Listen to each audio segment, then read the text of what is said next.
¿Sabías que Bomberman hace un cameo en un interesante juego de luchas de 4 jugadores llamado Dream Mix TV World Fighters? Este juego de lucha, cuyas mecánicas están más que inspiradas en la icónica franquicia de Nintendo Super Smash Bros., se trata de un juego estilo crossover que combina personajes de Hudson Soft, Konami y curiosamente los de una compañía de juguetes japonesa llamada Takara. El título nos cuenta la historia de cómo un programa de TV llamado World Fighters ha sufrido una baja de audiencia, por lo que Dream Mix TV, la estación que lleva el programa, le informa a los productores de su inminente cancelación. Con pocas opciones, los productores implementan un plan poco ortodoxo: emitir un concurso que enfrenta a varias superestrellas de diferentes realidades en un combate físico para aumentar su audiencia. Entre estos personajes se encuentran Solid Snake de Metal Gear, Simon Belmont de Castlevania, Yugo Ogami de Bloody Roar, Master Haggis de Adventure Island e incluso Optimus Prime y Megatron de la franquicia Transformers.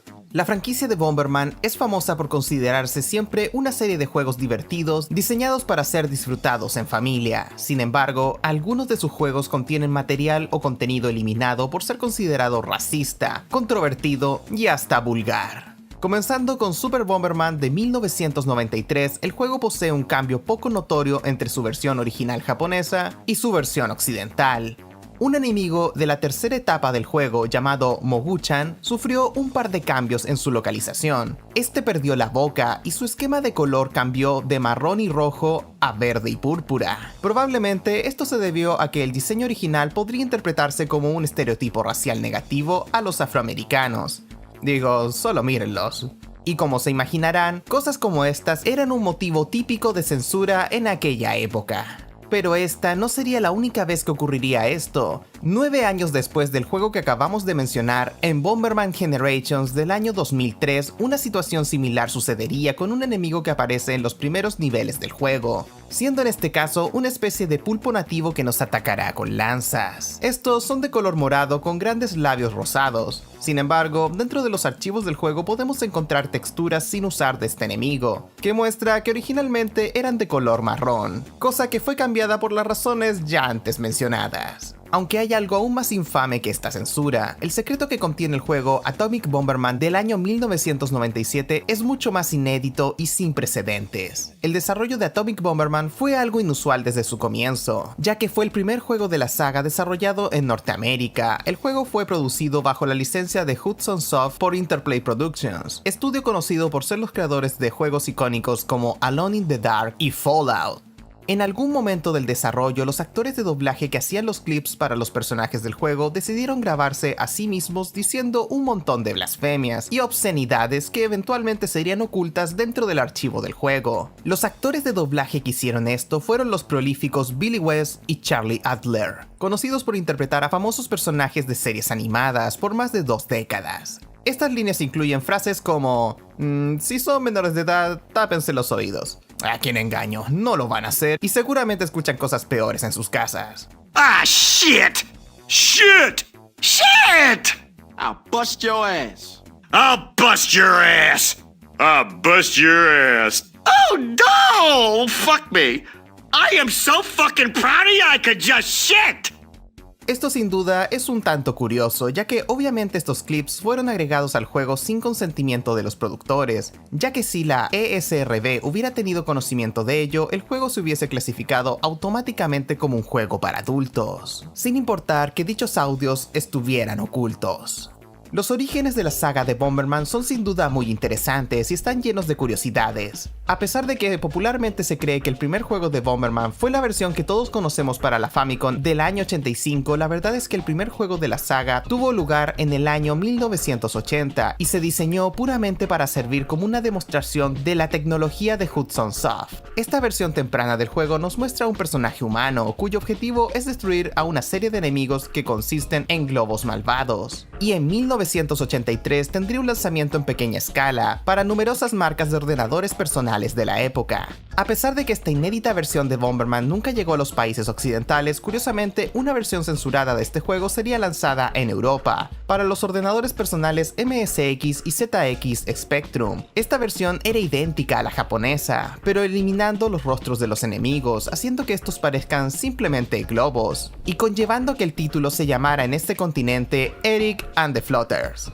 que en su traducción serían Eric y los flotadores. Con que de ahí viene el nombre que le pusieron los españoles, Don Pepe y los globos. Cabe destacar que un año después de esto, Hudson Soft lanzaría una secuela de este juego, llamada Bomberman 3D. Esta versión del juego nos muestra las típicas técnicas que se usaban en esa época, de manipular los fondos y los sprites en 2D para dar la ilusión de un entorno tridimensional. No se sabe mucho de esta secuela, pero al juzgar que solo fue lanzada para 2 plataformas se especula que no tuvo mucho éxito, lo que se presume que obligó a la compañía a nunca volver a utilizar este concepto. Una vez que Hudson Soft se convirtió en la primera proveedora de software de terceros para la consola debut de Nintendo y después de haber trabajado junto a la compañía en icónicos títulos como Balloon Fight, Excitebike e Ice Climber, Shinichi Nakamoto, creador de la saga, comenzó a revisar las viejas bibliotecas de títulos de Hudson Soft en busca de contenido para producir un nuevo juego para la Famicom, y así fue como redescubrió Bomberman. Mientras que portar un juego comúnmente es un proceso que toma semanas e incluso meses, Nakamoto adaptó todo el juego a la primera consola de Nintendo en una impresionante y maratónica sesión de 72 horas de trabajo continuo, cosa que hasta el día de hoy sigue sorprendiendo a otros desarrolladores de videojuegos en la actualidad, tomando en cuenta que Nakamoto no solo porteó el título, sino que también rediseñó el juego en gran medida, añadiendo nuevos enemigos, potenciadores y cambiando el diseño de Bomberman al de un robot.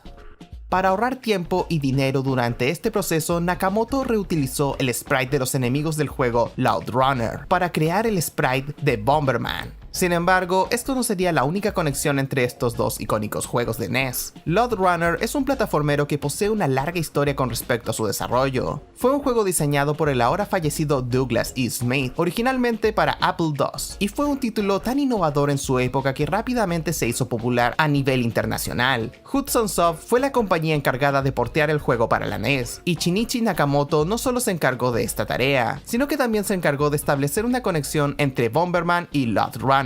Según el manual de la versión de NES, Bomberman es un robot dedicado a la producción de bombas, que al igual que sus compañeros han sido puestos a trabajar en un complejo subterráneo por fuerzas malvadas, por lo que Bomberman logró asumir que su existencia era muy triste. Sin embargo, nuestro protagonista se enteró de un alentador rumor que decía que cualquier robot que pueda escapar del complejo subterráneo y llegar a la superficie podría convertirse en humano. Esto no hace otra cosa que motivar a Bomberman para escapar del complejo, activando así una alarma de traición. Este pequeño lore no es algo exclusivo del manual, tanto en la versión japonesa como en la versión norteamericana de Bomberman se apoya en esta historia. Después de completar la versión de NES, se activará un mensaje que nos felicitará por ayudar a Bomberman a convertirse en humano, y que tal vez lo reconozcamos en otro juego de Hudson Soft. Mientras que la versión japonesa es mucho más directa con nosotros, al decirnos al final del juego: felicitaciones, Bomberman se ha vuelto runner. Nos veremos de vuelta en Load Runner. Lo que claramente revela que Bomberman no es más que una precuela de este título, a pesar de que esta conexión nunca se volvió a utilizar, tal vez porque Hudson Soft quería separar el universo de ambas sagas. Una reminiscencia de este argumento volvería a aparecer en Bomberman Axe Zero para Xbox 360. Aquí el protagonista es un robot que fue construido solo para luchar. Él y los de su clase son despertados y arrojados a una batalla donde deberán luchar para llegar a la superficie.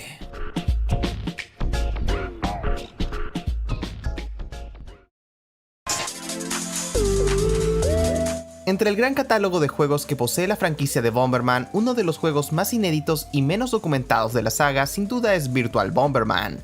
Este juego, del cual se sabe prácticamente nada, se trata de un título cuyo lanzamiento se había anunciado para diciembre de 1995 en la consola Virtual Boy. El juego solo fue presentado una vez en el Famicom Space World del 95, pero al igual que muchos juegos de esta consola, fue secretamente cancelado y archivado, y Hudson Soft nunca volvería a mencionarlo. Y la única fuente de información actualmente conocida sobre este juego proviene de los volantes repartidos en el evento antes mencionado. Existen muchos más secretos poco conocidos en el mundo de Bomberman. En Super Bomberman 5, por ejemplo, existe un interesante contenido acortado. En los archivos del juego podemos toparnos con un 10º personaje no utilizado llamado Bombardero Subordinado. Lo extraño es que si pirateamos el juego nos daremos cuenta de que el personaje en cuestión es perfectamente utilizable, y las razones por la cual fue excluido son desconocidas. Bomberman Hero para Nintendo 64 también posee un interesante secreto que contarnos, y es que la trama del juego tiene múltiples elementos paralelos con la primera película de Star Wars Episodio 4, A New Hope o La Nueva Esperanza, del año 1977. Aunque no está claro si fue intencional o no, las similitudes hacen que sea casi imposible que sea una coincidencia. Primero, la escena de apertura del juego nos muestra a la princesa Milian intentando escapar de una estación espacial del tamaño de un planeta, con información vital sobre el enemigo, pero es capturada por los mismos y le da el disco a un robot. Bastante similar a lo ocurrido en Star Wars, donde aparece la Estrella de la Muerte, una estación espacial del tamaño de una pequeña luna, y la princesa Leia intenta entregar datos sobre el malvado imperio, pero es capturada y debido a esto le confía el disco a sus dos robots. Paralelamente a esto, el robot de Milian aterriza en un planeta donde es encontrado por Bomberman, similar a como R2-D2 y C-3PO aterrizan en el planeta Tatooine, y son encontrados por Luke Skywalker. Más adelante en el juego, al encontrar por primera vez a la princesa Milian en su celda, ella yace en la misma postura que la princesa Leia en Star Wars La Nueva Esperanza, cuando es rescatada de su celda por Luke. Y como un extra, el robot en Bomberman Hero es capturado y transformado en una estatua, similar a como Han Solo fue congelado en carbonita y llevado al palacio de Jabba, en Tatooine por el cazarrecompensas Boba Fett. Cabe destacar que a diferencia de la mayoría de los juegos de la franquicia, Bomberman Hero es un juego de plataformas de acción directa, y es uno de los pocos juegos de Bomberman que le permite al héroe titular saltar libremente. Esto se debe a que parte del juego original fue planeada como una nueva edición de la serie Bong. Esta saga poco conocida se trata de un plataformero que aparece por primera vez en la TurboGrafx 16. El protagonista es un hombre de las cavernas calvo llamado Bong, que atacará usando su cabeza cómicamente grande. Tres juegos principales de esta saga fueron lanzados por Hudson Soft entre los años 80 y 90, y una cuarta entrega en 3D del personaje llamada Bong 4, The Role Playing Game. Fue planeada para la Nintendo 64, pero en algún momento del desarrollo los productores decidieron que sería mejor hacer un juego de Bomberman. Durante el corto bojeo del ya mencionado Bomberman Act Zero, se le preguntó a uno de los desarrolladores sobre el subtítulo del juego, y este contestó que originalmente el juego se llamaría Bomberman Begins, pero debido a que la película Batman Begins ya había optado por el nombre, decidieron llamar al juego Act Zero, ya que para ellos representaba un nuevo comienzo para la franquicia. A pesar de esta afirmación, este juego del año 2006 recibió críticas abrumadoramente negativas en cada uno de sus aspectos, así como ventas muy desfavorables. Lamentablemente, esto no es nada nuevo en la saga del bombardero blanco.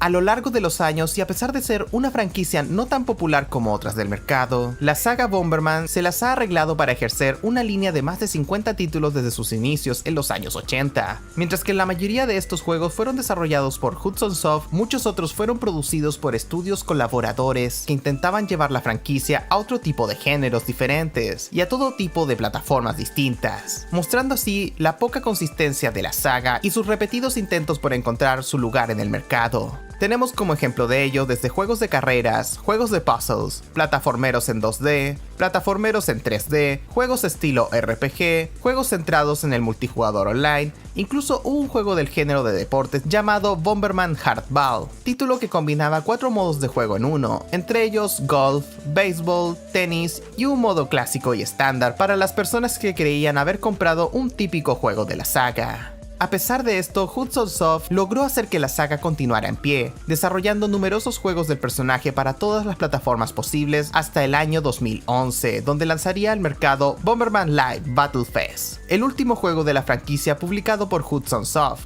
Cuando esta fue comprada por Konami ese mismo año, la misma Konami anunció que tenía la intención de que los proyectos de Hudson Soft continuaran desarrollándose sin ningún tipo de dificultad.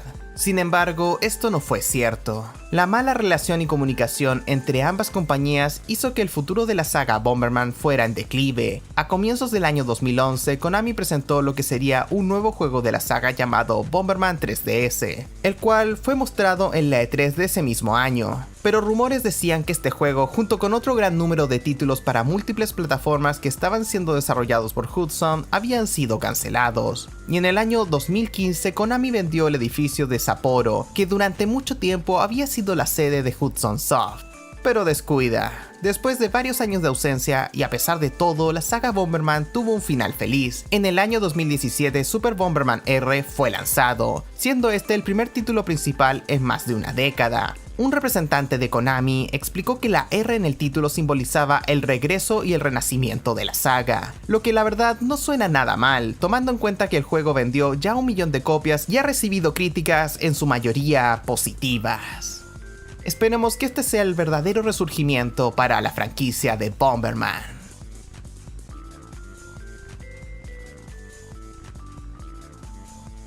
No olviden darnos un like en nuestra página de Facebook, así como seguirnos en Twitter.